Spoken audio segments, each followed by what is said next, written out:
মধ্যপ্রাচ্যের উত্তপ্ত পরিস্থিতি আরও জটিল আকার ধারণ করেছে।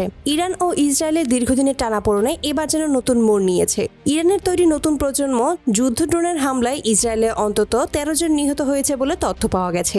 এই হামলা শুধু প্রাণহানি ঘটায়নি, সঙ্গে কাঁপিয়ে দিয়েছে ইসরায়েলের শক্তিশালী প্রতিরক্ষা ব্যবস্থাকে, যা বিশ্বের অন্যতম আধুনিক আয়রন ডোম নামে পরিচিত। দর্শক বন্ধুরা, আপনাদের সবাইকেই স্বাগত জানাচ্ছি আজকের এই বিশেষ প্রতিবেদনে।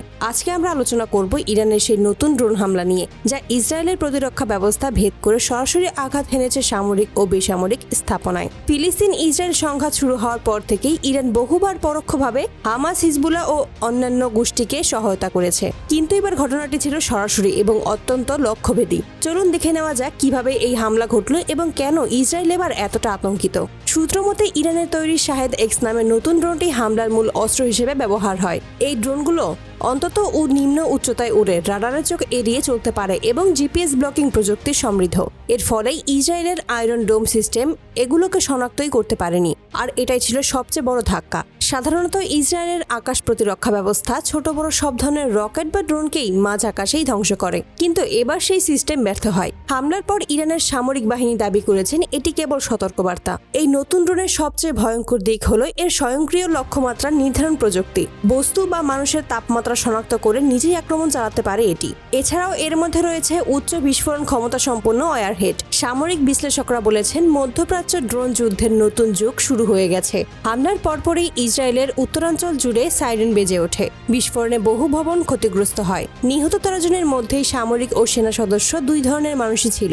আহতদের সংখ্যা আরও বেশি, তবে এখনও সুনির্দিষ্ট তথ্য প্রকাশ করেনি ইসরায়েলি কর্তৃপক্ষ। ইসরায়েল সাধারণত তার প্রতিটি প্রতিরক্ষা ব্যর্থতাকে গোপন রাখতে চায়, কিন্তু এবার পরিস্থিতি এমন যে ব্যর্থতা লুকানোর কোনো সুযোগ নেই, কারণ আক্রমণের ভিডিও, ধ্বংসস্তূপের ছবি ইতিমধ্যেই ছড়িয়ে পড়েছে। ইসরায়েলের প্রতিরক্ষা বিশ্লেষকরা স্বীকার করেছেন ড্রোনটি অস্বাভাবিকভাবে দ্রুত গতিতে ও নিম্ন উচ্চতায় উড়ছিল। এর ফলেই আয়রন ডোমের রাডার সেটি শনাক্ত করতে ব্যর্থ হয়। বিশ্লেষকরা বলছেন একটি বিষয় পরিষ্কার, ইরান তাদের ড্রোন প্রযুক্তি কয়েক ধাপ এগিয়ে নিয়েছে।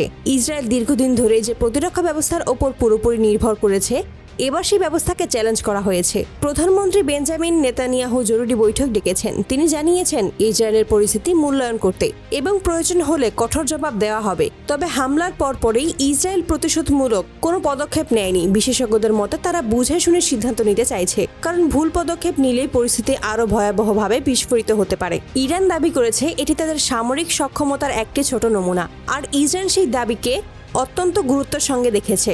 মধ্যপ্রাচ্যকে নতুন করে অস্থিতিশীল করে তুলতে পারে এই পরিস্থিতি। এখন প্রশ্ন হলো, ইসরায়েল কি পাল্টা আঘাত হানবে, নাকি কূটনৈতিক চাপের পথে সমাধান খোঁজার চেষ্টা করবে? এমন একটা সময় চলছে, এখন এক দেশের প্রযুক্তি আরেক দেশের প্রতিরক্ষা ব্যবস্থাকে মুহূর্তেই অচল করে দিতে পারে, আর এতে বিশ্ব রাজনৈতিক চিত্র দ্রুত বদলে যেতে পারে যে কোনো সময়। আজকের বিশেষ প্রতিবেদন এখানেই শেষ করছি। আপডেট পেতে চ্যানেলটি অবশ্যই সাবস্ক্রাইব করে পাশেই থাকুন। সবাইকেই ধন্যবাদ।